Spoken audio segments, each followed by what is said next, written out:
Now to the latest in the decades-long saga involving Rhode Island's two largest hospital groups. As we first reported on 12 News at noon, Lifespan and Care New England have once again voted to merge. This is their fourth merger attempt since the 90s.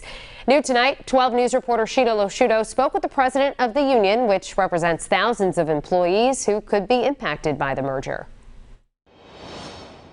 Well, this is not the first time the two major healthcare systems have talked about joining forces, but this time hospital executives say it was the pandemic that proved the two groups work better when they're together.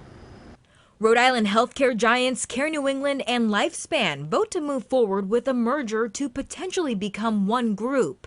If the merger goes through, the combined workforce would account for more than 23,000 people. Linda McDonald is the president of the union that represents about 4,200 of those employees. We have been down this road several times before, and the devil is in the details.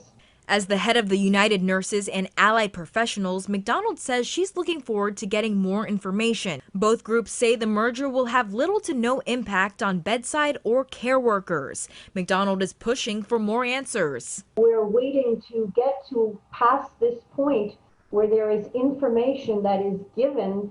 We welcome this open, transparent discussion, and it should be led by Canton, Rhode Island Hospital. When asked about the merger, Care New England's president and CEO, Dr. James Finale, tells 12 News, after careful consideration, there is clear recognition of the value of a more formal relationship. During a phone interview, Lifespan's president and CEO, Timothy Babineau, said what's different this time is he and Dr. Finale worked very closely during the pandemic, and that's important.